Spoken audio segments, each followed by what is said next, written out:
Uy, es que algo está cortado. A la una. Pero ¿A las dos? por adelante, ¿no? Ahí. A la una, a las dos y a las tres. Muy buenas tardes, nosotros... Muy buenas tardes, mi nombre es Natalia Fernández Herón, soy estudiante de licenciatura en Matemáticas de tercer semestre. Mi nombre es Andrés Clavijo, también soy estudiante de licenciatura en Matemáticas y también curso tercer semestre. Hoy tenemos como invitado al profesor Diego Vizcaíno, él es docente de la Facultad de Educación y pues más exactamente de la licenciatura en Matemáticas en la Universidad Antonio Nariño. Muy buenas tardes, profe, ¿cómo está? Muy buenas tardes, un placer estar aquí con ustedes. Muchas gracias. Él pues nos dio este espacio para poder hablarnos un poco sobre su experiencia, tanto en la docencia pues en los colegios como también pues en la universidad. Entonces vamos a iniciar con la primera pregunta.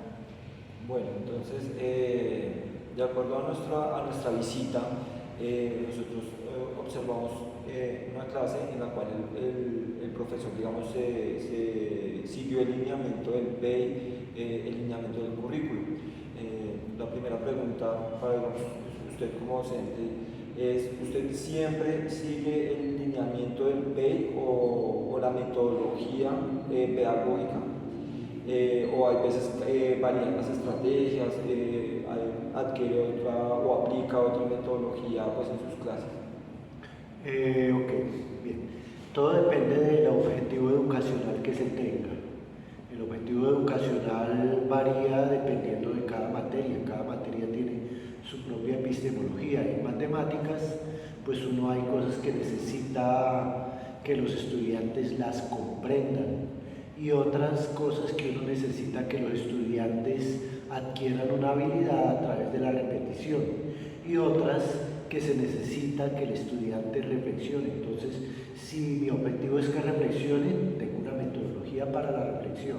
Si la metodología es que aprendan un algoritmo de solución y que lo memoricen, pues hay otras estrategias donde la parte de la memorización entra en juego. Allí algunas veces la repetición ayuda y en otras es entender el sentido lógico del proceso que se está llevando a cabo. Entonces es una metodología diferente. Entonces, dependiendo del objetivo educativo que se tenga, se utilizan metodologías diferentes. Por supuesto, todas enmarcadas dentro de lo que es el PEI de la institución, porque de allí pues no nos podemos desligar. En este caso es un PEI constructivista. Y bueno, entonces, ¿cómo es esa parte de la memorización dentro de un PEI constructivista? Pues la memorización hace parte del aprendizaje. Entonces, si hace parte del aprendizaje, hay que saberlo utilizar. No es el centro del aprendizaje nunca, que es el problema que se presenta con esa parte del trabajo.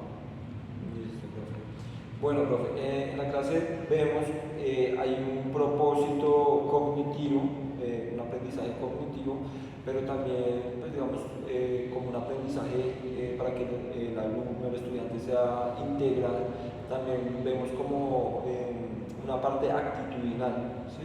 Queremos también pues, impactar en los comportamientos, en el ser del estudiante.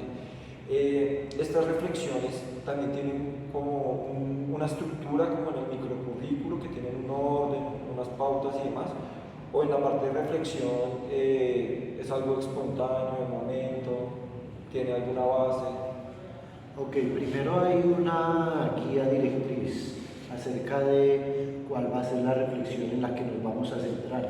Por supuesto, todo eso varía en el momento que usted hace frente a su curso, porque uno tiene diferentes tipos de personalidades dentro de su salón de clase. Uno hace una planeación, pero al enfrentarse a sus estudiantes, uno encuentra algunas veces que hay cosas más importantes de tratar que lo que uno tenía planeado. Por ejemplo, sucedió una cosa como que los chicos en grado octavo que están en época de exploración de su sexualidad, algunos estaban levantándose unos a otros para asomarse al baño de las niñas y uno tenía planeada una reflexión sobre responsabilidad. Pues por supuesto que en ese momento toca ir por lo que es importante en ese momento. Hay actitudes, hay cosas que tienen que ser atacadas o trabajadas, es mejor la palabra, en el momento exacto y no dejarlas para después. Por allá a final de año, ¿recuerdan cuando se estaban asomando al baño de las niñas?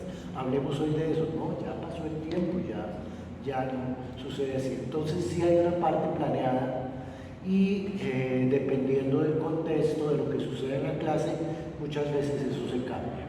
Ok, sí, es muy importante como esa retroalimentación a tiempo, ¿no? Oportuno. Bueno, ya que usted menciona de los estudiantes, hay escuelas que tienen muchísimos estudiantes.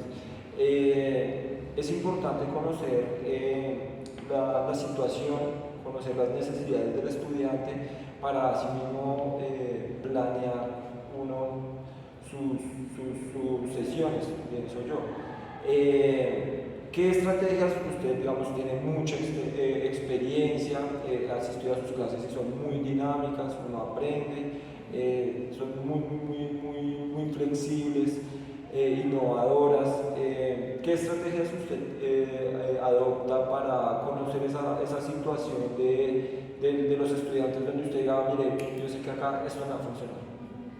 Realmente los estudiantes, uno en un colegio trabaja más o menos en promedio con 200 estudiantes. Cada estudiante tiene su propia personalidad y su forma propia de trabajar la materia propia. No es igual como trabajan conmigo en matemáticas, a como trabajan contigo en sociales, con en español, etcétera, etcétera. Es diferente el comportamiento de los estudiantes y depende también del comportamiento del profesor.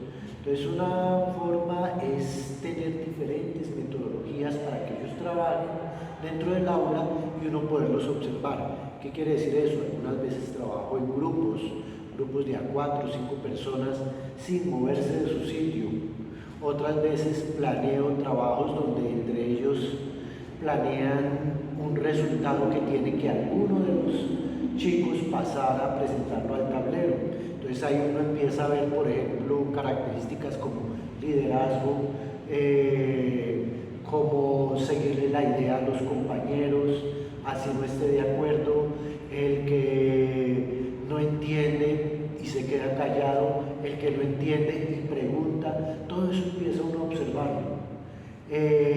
Cuando hace uno trabajo individual o cuando pone uno trabajo, por ejemplo, el primero que acabe le voy a dar una nota, uno no lo hace por darle la nota, uno lo hace por ver las actitudes que toman ellos frente a los compañeros. Entonces empieza uno a conocer a los estudiantes porque uno promueve que haya actividades diferentes dentro del salón de clase y así los voy conociendo.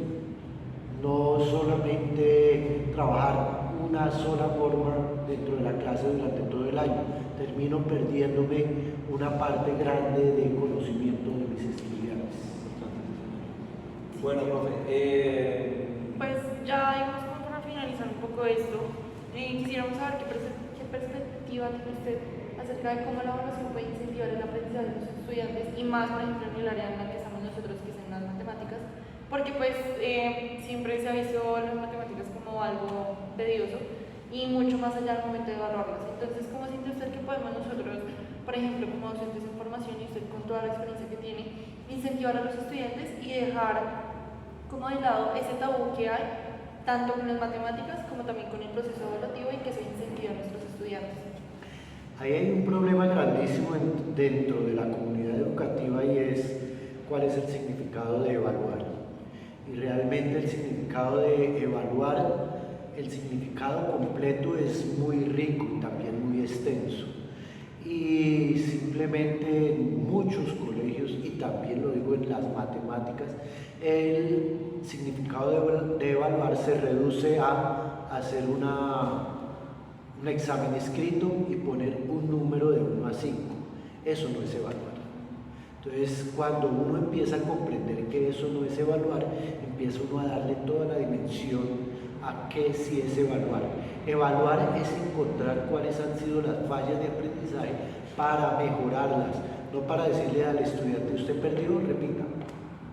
No, es usted no pudo esto, venga, le digo de otra forma, o vamos a hacer, hay diferentes formas, hay muchas formas. Por ejemplo, en clase puedo decir, voy a hacer una evaluación de este tema, necesito que todos saquen 5, entonces voy a explicarlo y y el que diga que no puede sacar 5, pregunte, porque voy a hacer la evaluación ya, les voy a poner un ejercicio.